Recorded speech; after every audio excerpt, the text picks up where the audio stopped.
What is going on, everyone? Welcome back to the Star Wars Exchange for another episode.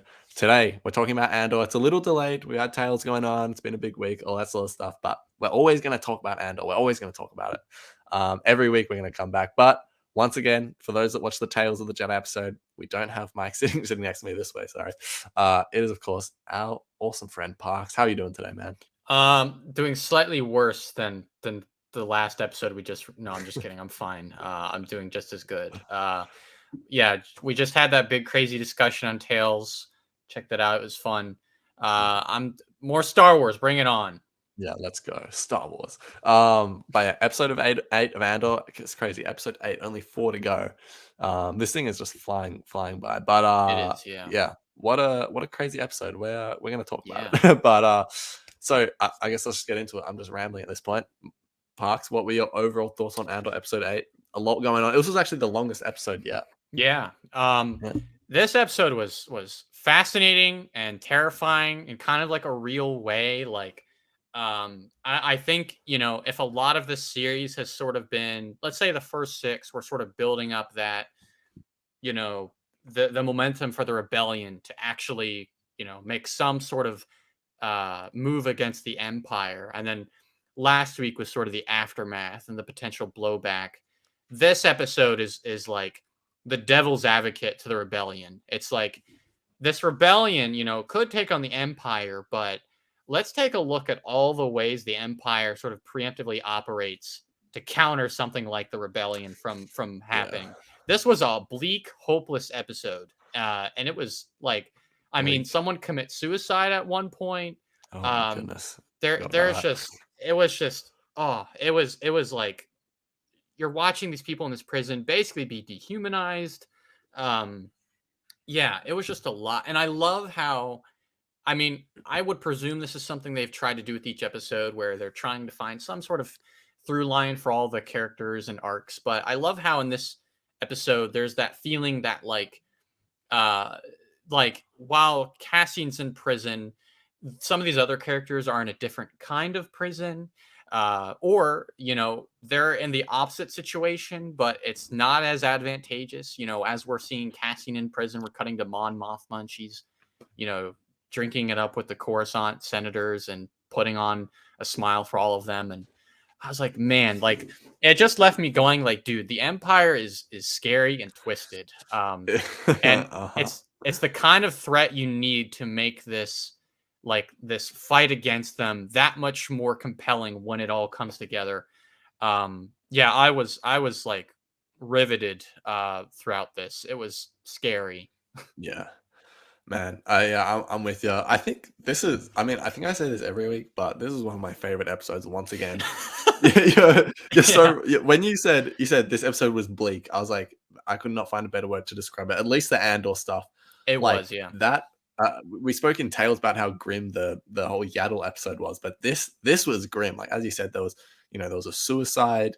Like I loved that the Imperial prison or like the factory or wherever it is that they're doing this labor, yeah, like the setting is perfect. They all wear white uniforms. It's just the Yeah. whole area is white. They sleep on a white bed. Like it is bleak. Yep. And I really loved the contrast between and just the editing of the episode between the Mon Mothma segments and Cassian segments. I thought going from like such comfort to obviously potentially the most uncomfortable situation you could Yeah. be in. So Mhm. and man, Tony Gilroy is just such a good writer because when I was with Mon Mothma, I was like, oh god, I was literally feeling like I don't want to go back to the Cassian stuff. Like I don't want to even. I feel Yeah. so comfortable right now. Like I was anxious to go back to it in a good Yeah. way though. So just yeah, this was a really well paced episode. The editing was fantastic, and Yeah. um, maybe my favorite scene in the whole of the show yet was Luthen and Saw Gerrera. That was Yes. fantastic, man. That was so Great good. scene. Yeah. Um, Great the thing that characterization for just both of them. Oh, absolutely. I remember when Saw came into Bad Batch, I was like, this is my favorite rendition of Saw. I think this is just about to flip, and I think Andor is going to be my favorite rendition of Saw Yeah. because the thing that is just sticking with me is when he says something. Luthen's trying to get the cells to be more of a collective, and but they're struggling because Saw's like, you want me to fight with him? He's a separatist. I'm a Republic man or whatever it is You he got the says. Gorman Front, the Neo-Republicans, you got Yeah. the partisans, the sectorists. It's like, Oh my god. yeah, this is That actually a lot. Yeah. exactly. But as they say, the enemy of the enemy is my friend.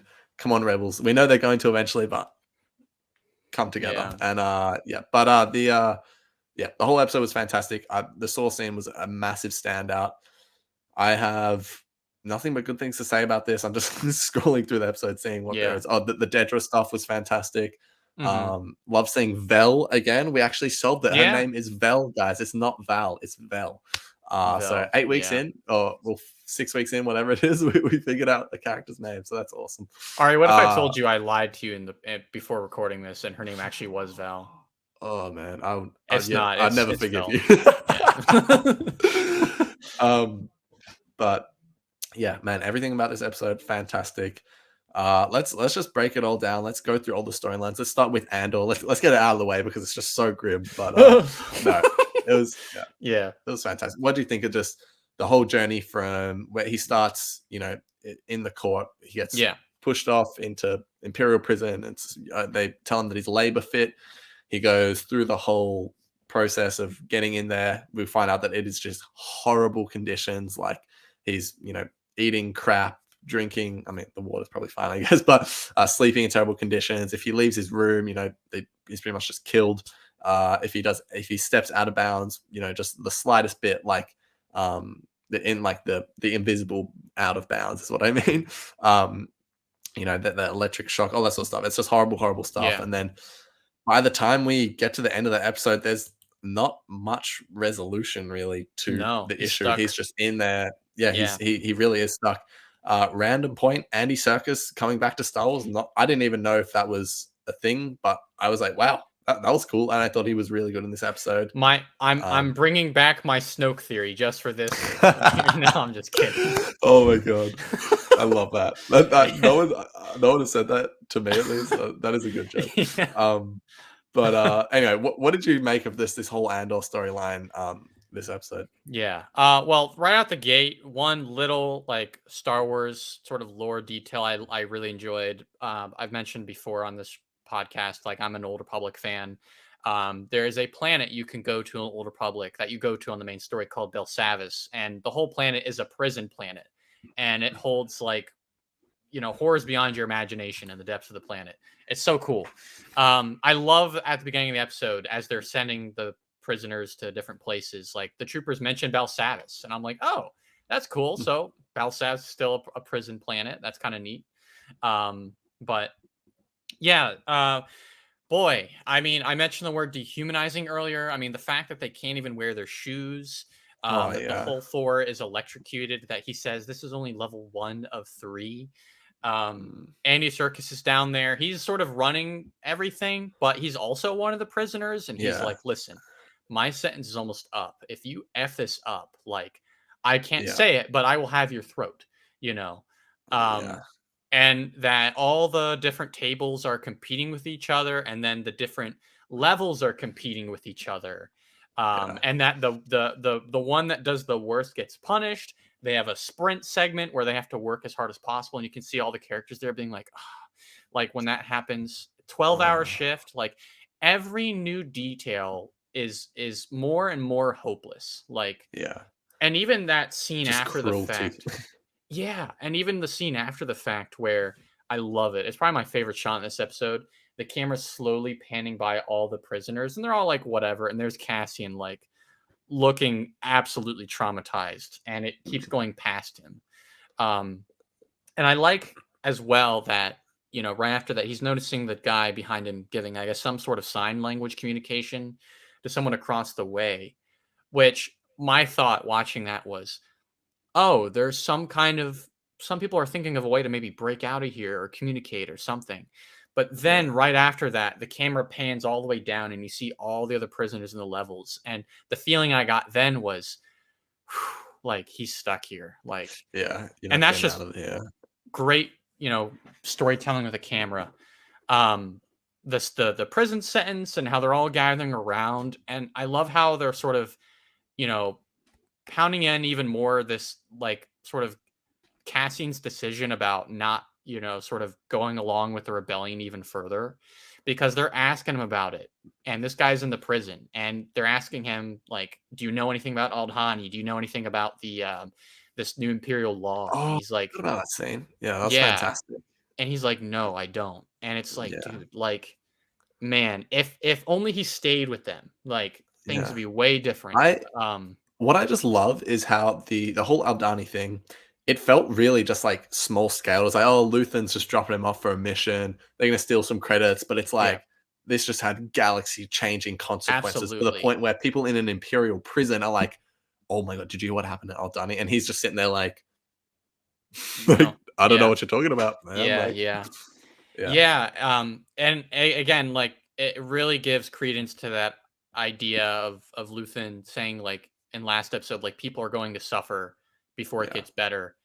We're seeing the suffering right now, and I mean, if you knew that is what the galaxy is in store for at least some people, who are going to get thrown in jail for protesting or whatever, and yeah, Cassian's case is literally just walking by a ongoing crime, um, then yeah, like I would think twice about, like, trying to push the rebellion forward because yeah. it's just awful. Yeah. Um, The Empire wants you to feel hopeless, and they're doing a perfect job in, doing that. Everyone, the yeah, galaxy is going to feel hopeless, and yeah. what they say, like through oppression, breeds rebellion or Oppression something like breeds that. rebellion. Yeah, Yeah. that was a great line, but before that rebellion can come, there's going to be a lot of oppression. So, and I think we're going to Yes. continue to see it here. Yeah, Yeah. Yeah. And I mean, I maybe they'll answer it, maybe not. Whether or not they do doesn't matter so much. But just that, when they're doing their job and they're, building these, prong things, whatever you would call them, um, in my head, I was thinking like to me these look like parts for walkers, and then I was thinking, yeah, no, maybe these are parts for like the Death Star, and then I was thinking, no, mm. maybe these are parts to build more prisons, and just that line of thought was like, Oh yeah, oh god, like yeah, they are working on the thing, no matter what it's for, they're working on the thing that is essentially going to arm the faction that is going to further oppress the galaxy, which is another yeah. just even more hopeless thing. I was like, Yeah, man, like, yeah, my girlfriend was like, "What are they building?" And I was like, "I actually have no idea, and I don't wanna know. I'm yeah. scared to know." Like, Yeah, yeah, yeah, no, for real. I was gonna say, you actually mentioned before with the Old Republic stuff, just to backtrack for a second, how you're reminded of, like, an old planet. This is, like, another just random parallel. The other day I brought up Justice League, guys, I don't even really like superhero movies that much. I do like yeah, them. This reminded me of Civil War, the prison they have on that planet. Have you yes, seen yeah, Civil War? I was like, yeah, yeah, "Damn, yeah, random parallel." Also, just something I want to touch on that you got me thinking about was with that feeling of like, where we see, oh man, like there's no getting out of here. It's like we all know Cassian gets out, right? yes, But I when I'm watching this show, I just don't believe that he can. I exactly, genuinely am yeah, like, how is he going to get out of this? So I'm so excited to see how it all plays out because I'm like, yeah, he's going to get out. I can't wait to see how it happens because right now I genuinely cannot see how it's going to happen. So yeah, yeah, yeah. And if the Aldani heist is any sort of like thing to go off of, is that in the same way that heist was very meticulous and well thought out and written very yeah, carefully so that yeah, everything pans out in a understandable way. Like, however they're going to break out of their prison, I presume, I hope, is also going to be believable in some way. And I am like dying to know how you get out of yeah, this place. yeah. As well, we've completely not talked about it, but Mel Shi is here, who's a Rogue One character. Um, the guy last week you were see, I only know his name because of Twitter, but you guys were talking about him last week on your show, I believe. I remember Mike mentioning it, but Yeah. what does he actually look like if you're able to describe him? Um, he's well, he's a white guy and he's got like a mustache, I think. Now Right. Was there I feel heavy like focus on him? kind of. I'm trying to remember some lines of dialogue he had. Like when he first went to the table, he was the first guy to call Cassian Keefe after he said his name, and everyone looked Right. up at So him like, "Huh? he's in Cassian's team. Huh?" He's in Cassian's team.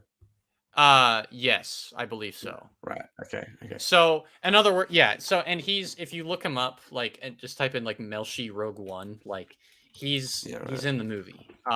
So there's another detail where it's like, well, he's getting out of this too somehow. Um, yeah, and the articles are like Yeah, Andor just brought yeah. back surprise Rogue One character. I know So the guy. so yeah, Sorry, he's people are just watching me slowly figure this out. I've figured it out now. it's all right. I got you. Yeah. So he's part of it, and also my first thought when we met all these people and they're saying all their names, I was like, "Oh God, more characters to remember the names of. Yeah. How Oh, important are no, these people please. gonna I be?" don't even know half the characters at this point. One guy Like, was named Ham. I caught that. Yeah, oh, that's great. yeah. Yeah. But yeah, do you have more to say on Andor's story in Uh, this episode? no, it was bleak, and I was surprised by like the 30-day jump forward, but that I guess just further sells True. sort of the effect of this is that over time you don't even think about it. You just accept what you're given, which Yeah. is obviously counterintuitive to growing a rebellion. So somehow Cassian's going to get out of here. But yeah, We will wait and see. yeah, The next story I want to, well, the next arc in this episode I want to talk about is the Mon Mothma stuff. As I said, really nicely edited with the Andor stuff. Um, I don't really. What did you make of this? I don't really recall a lot going down, and it sort of just yeah, reiterated. I feel like stuff from the last episode in terms of the old friend is going to help. They're using a lot of excuses to make sure her and him can meet and stuff. And yeah. even the daughter says at one point, like, "Oh, you're coming around here a lot, and are you enjoying Coruscant or something like that?" So, yeah, what do you make of the Mon Mothma story in this episode?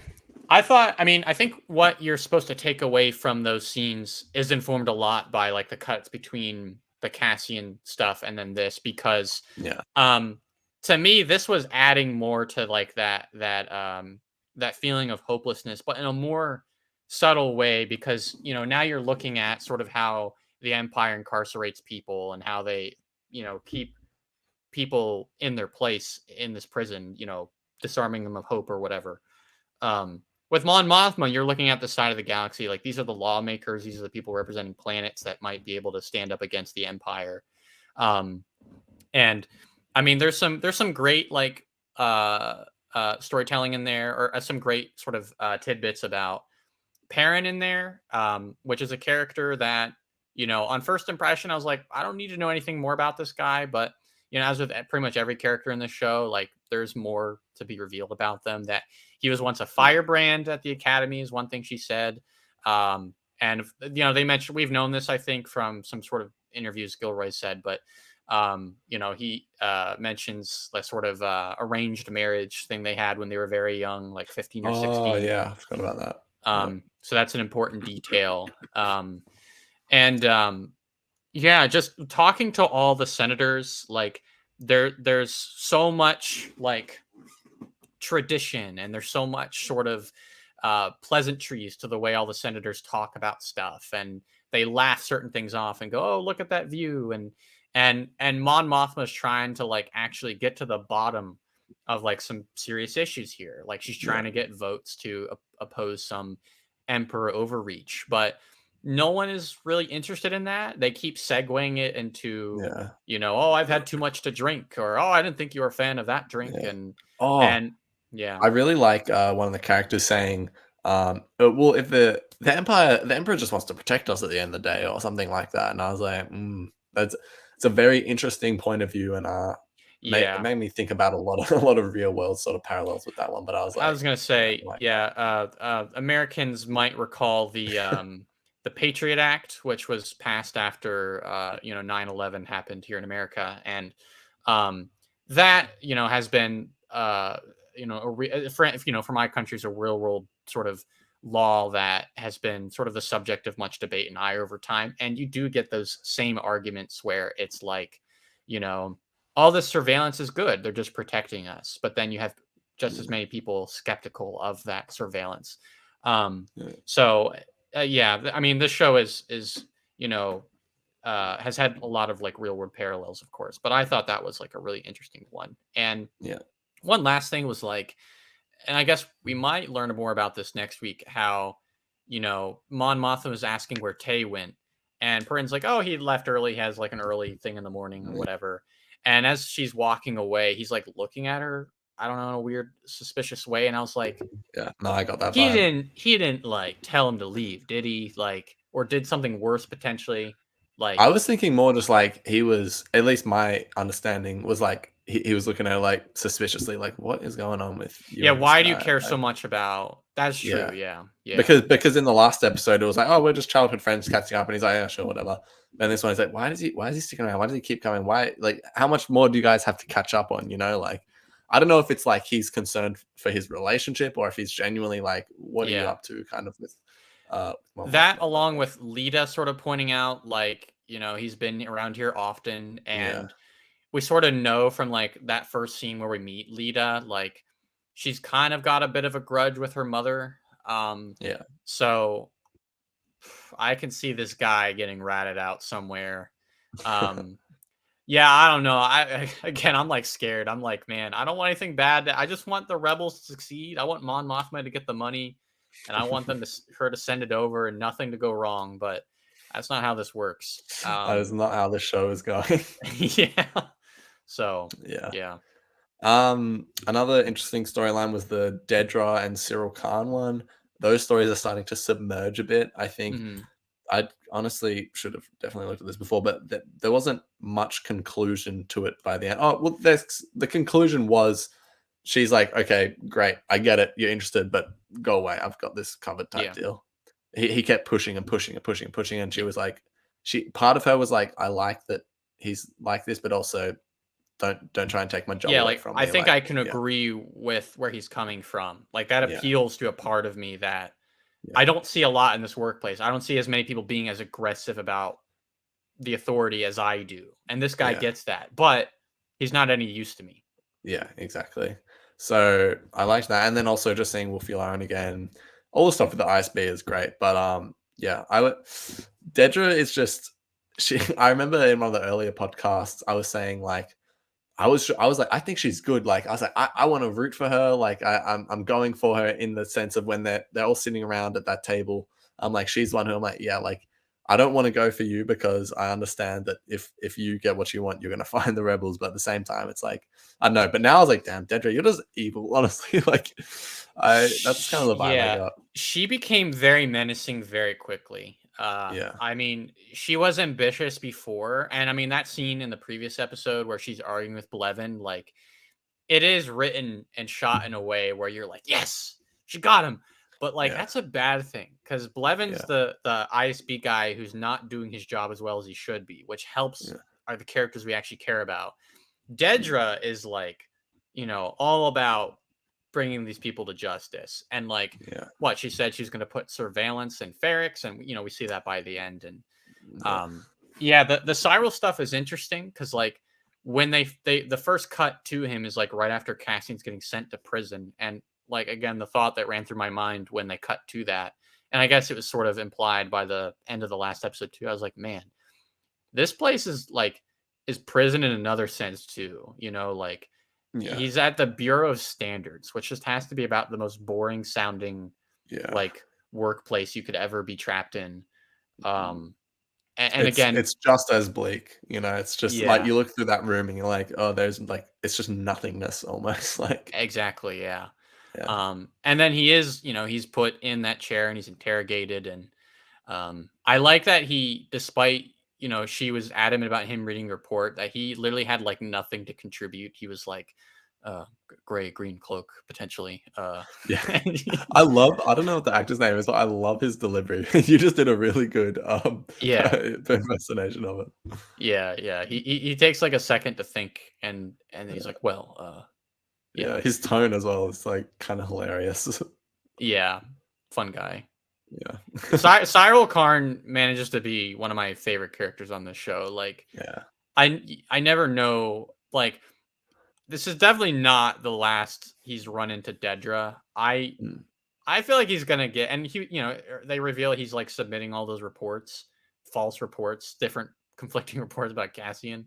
mm. He's gonna do something I think a little more like maybe against the law, to get back into the ISB somehow. I don't know. Yeah. Or maybe he'll take justice into his own hands. I have no idea. Yeah. He's a mystery to me. I'm Yeah. struggling to predict his his future.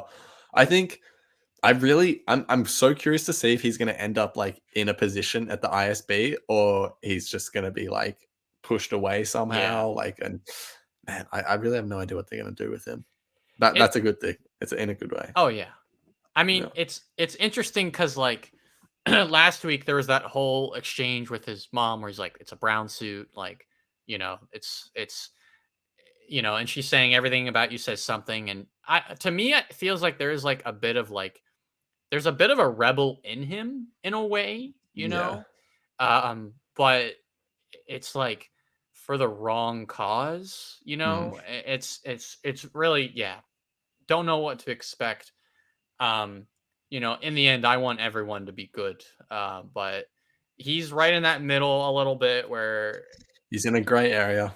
yeah, so um and again, scary that he's so adamant about getting this justice on Cassian. Everyone wants to get Cassian, man, but the guy's in jail. Yeah. Like, it's just Poor like, Cassian. and once he gets out, like, what's gonna happen? Yeah, this show's Yeah. crazy. It's crazy, man. Yeah. The next thing I want to talk about is Marva is her name, right? Yes. Marva. So she seems to be Gold star. losing it a little bit. um, she's like, I'm not sure what's going on with her, but I think I think is the implication that she's quite sick. Yes, I think so. Yeah, I yeah. mean, Okay, so she looked like frail, more frail than usual yeah, to me too. yeah. And so Bix is trying to look after her. So is the old friend from the first episode, which it was good to see him again. Hmm. And then I don't know what is going what's going to go down. There's a lot just happened at once here. So she's kind of going after like I'm actually confused. You're gonna have to lay this out to me because Sure. so Luthen, I don't understand what his awareness is with the whole situation with Cassian. Is he telling them to go after Cassian? Does he know that they're going after Cassian? And I like, think I think he does. Well, actually, that's a good question. I don't know if we know that. I don't yeah, think the show has made it clear to us yet, and maybe purposefully. Um, yeah, because Clea is the one that meets Vel last week. Clea being, Luthen's like yeah, secretary person, yeah, and is like, we can't have him running around with Luthen in his head.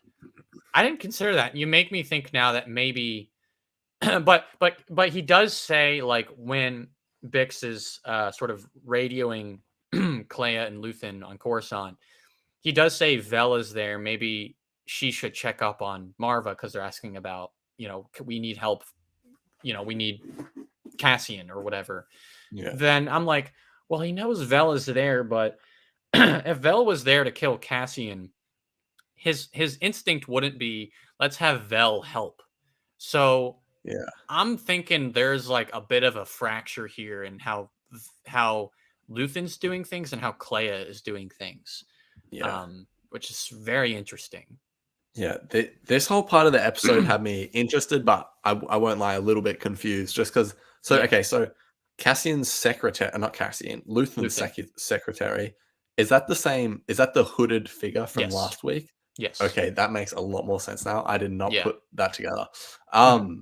It was there. And yeah, and so yeah, right. I don't even know what to make of this. So Bix is trying to her kind of view of what's going on is she's trying to get in touch with Cassian, right? But I think can't. so.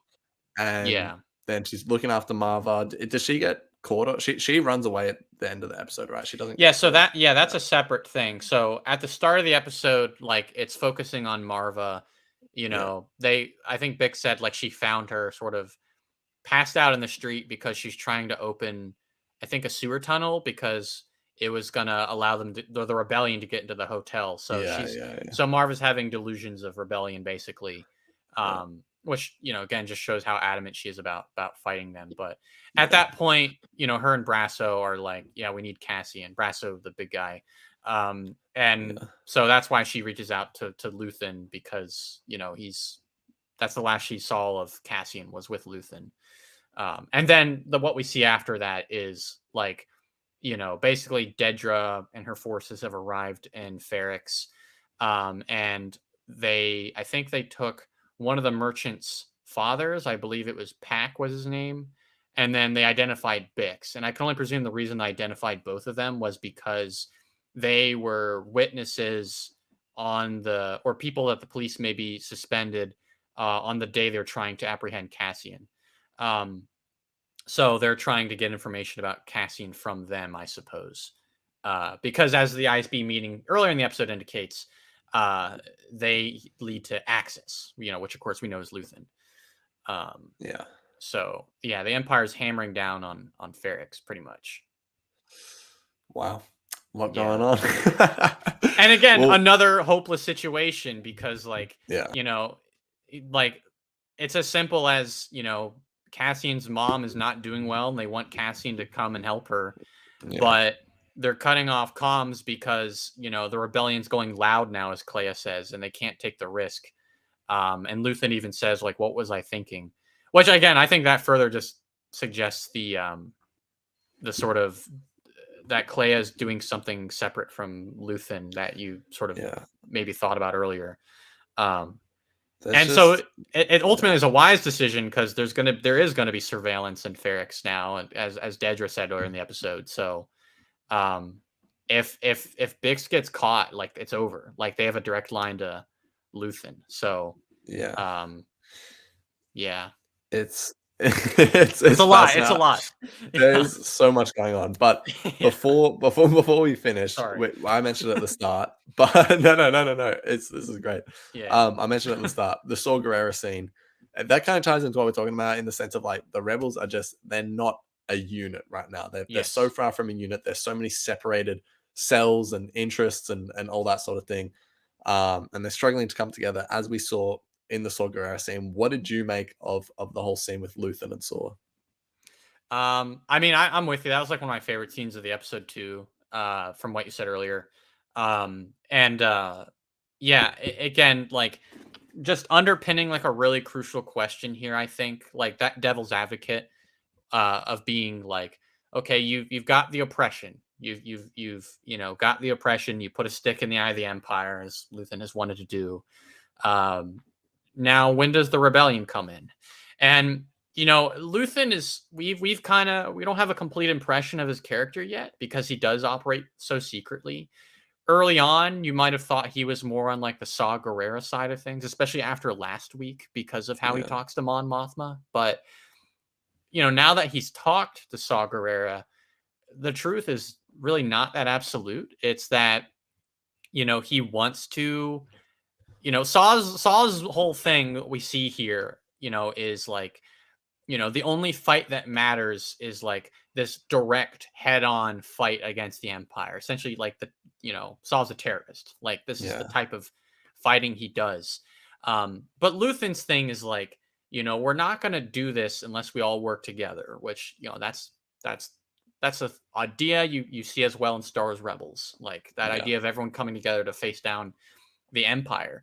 And he's right. Like they can't do it alone. But Saul does things so independently, and he's so doubtful about all these different.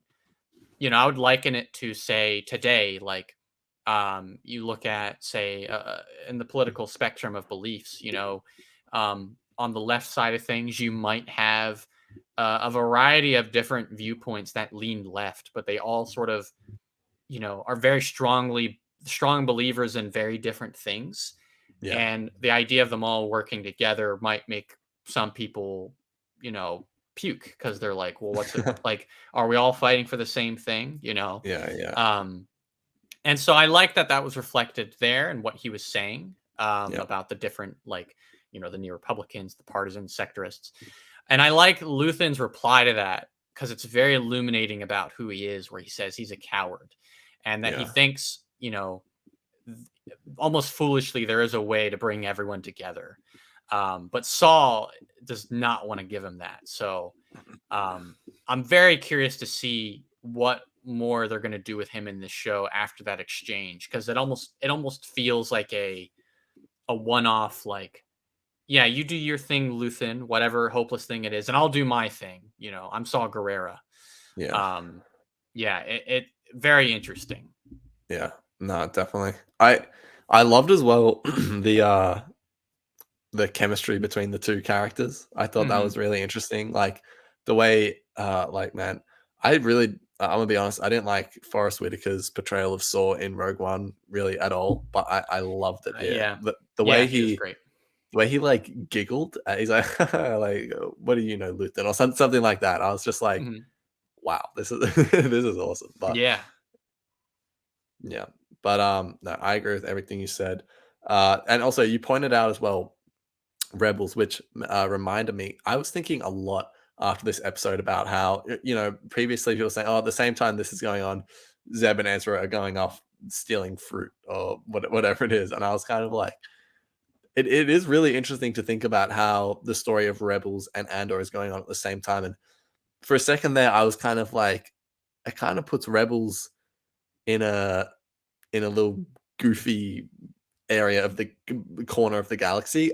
For a second, I was thinking that, but then I realized no, actually, because Rebels is like my favorite Star Wars thing ever. yeah, If you want to stop listening to the podcast because that's my belief, go for it. But I am in love with Star Wars Rebels. But we love Rebels. um, it it made me think like I actually really like thinking about the two together working in the same time, in the sense that Rebels really covers the more like the spiritual side of Yeah, the fight, I guess, with like the dark side and the light side, and then Andor is like that like on the ground, really gritty story of like this is the rebellion versus the Empire, but also um that Hera and the Ghost Crew, that is a rebel cell right there. So yeah, and like we see that it makes me think a lot about the end of season 1 of Rebels, where the cells are starting to come together, and we're probably going to start to see that. I mean, we will start to see that in Andor. So hmm, um I really want to see some sort of crossover between the two. I'm not saying I even want to see, yeah, Rebels characters appear in Andor. I hmm, would just love to see like some level of crossover, just because I think the two stories actually, people may think this is a ridiculous statement, but I think the two stories are actually going to work really well together when everything is said and yes, done. I would agree. Yeah. I'm right there with you actually. Some Yeah. kind of, because I was thinking today about the world building of this all, like the rebellion, because it was very interesting. It's a subtle thing, and someone correct me if I get this wrong. When Luthen and Saw are talking, they start off by talking about the Aldani heist, and I think Luthen's whole approach to that is like, whoever did it, it was well done. Yeah. And he's like, it wasn't you, was it? He's like, oh, I couldn't, I wouldn't do that. So Yeah. it's like this is how secretly all the cells operate, for starters, like that they're not Yeah. even telling each other what they're doing. Yeah. um and also the other thought was, to me, Luthen right now feels like, I mean, the rebellion doesn't quite have a leader, but to me he feels like the guy who's like, Yeah. guys, let's like bring this together, like, He's like the negotiator almost. Like yeah, he, he's trying, but yeah, it's almost like the cells almost seem to like report back to him. Like he's the guy. yeah, So yeah, you're definitely right. He does seem like the leader. as they And say, Axis. yeah, Yet I wonder if he has at the moment any connection to Bail Organa, because Bail Organa's got his own thing with Fulcrum and the rebellion yeah, there.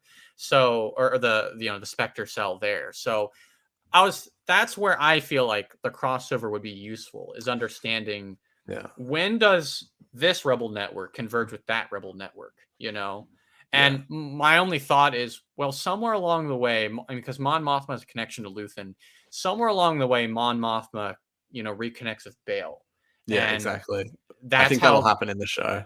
yeah, Yeah, I think that's where it would happen, and where yeah, Bail, might say he's working on something on yeah, his side of yeah, things. And yeah. yeah, Man, how good would it be to see Jimmy Smits in 2 Star Wars series in 1 year? That would be we've gotten epic. Qui-Gon twice this year, we can Oh get Jimmy man, Smits twice this come year. on. um Yeah.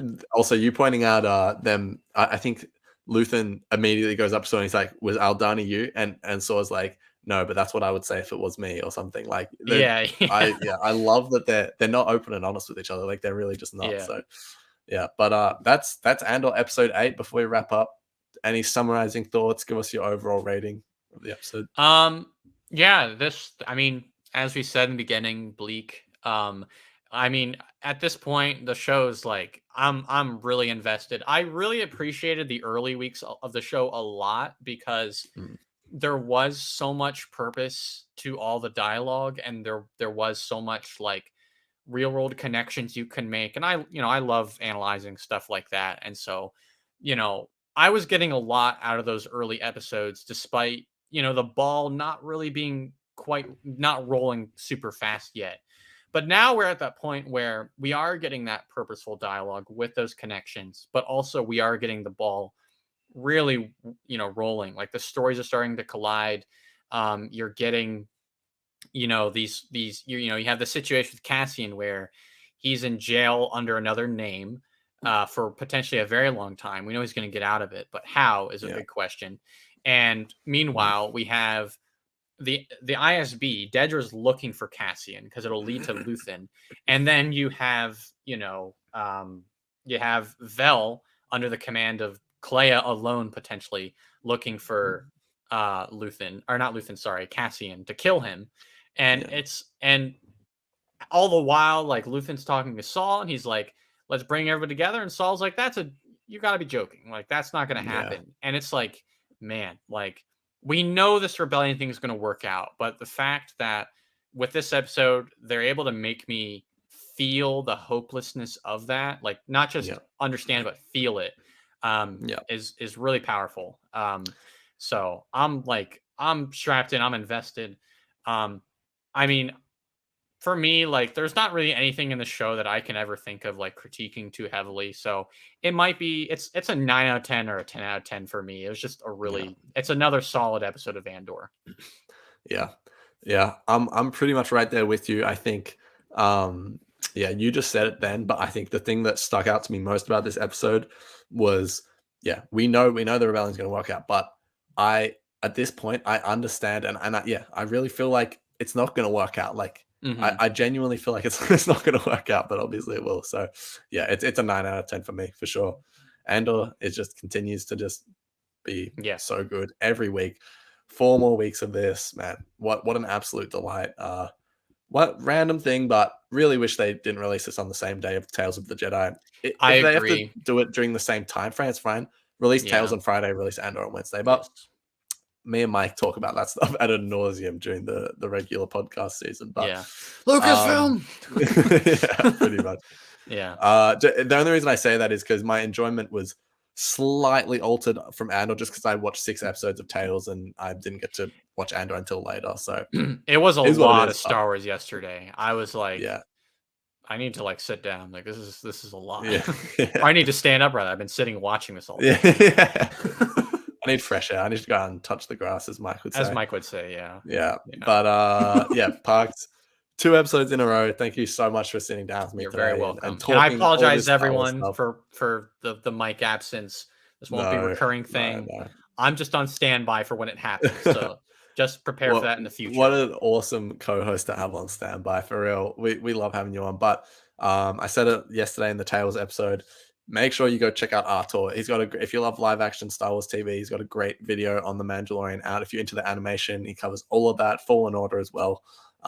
Make sure you check out ArTorr. Seriously, I assume 99% of people listening to this have, but on the chance that one person hasn't, do yourself a favor. Go over to YouTube, search up ArTorr, and enjoy. But where can the people find you on the socials? You could find me on Twitter at Parks Harmon, and you could find me on Instagram as Parks Harmon as well. Go get on that. Yeah, and you can find me on Instagram at Star Wars_exchange. Of course, follow the podcast at the SW Exchange.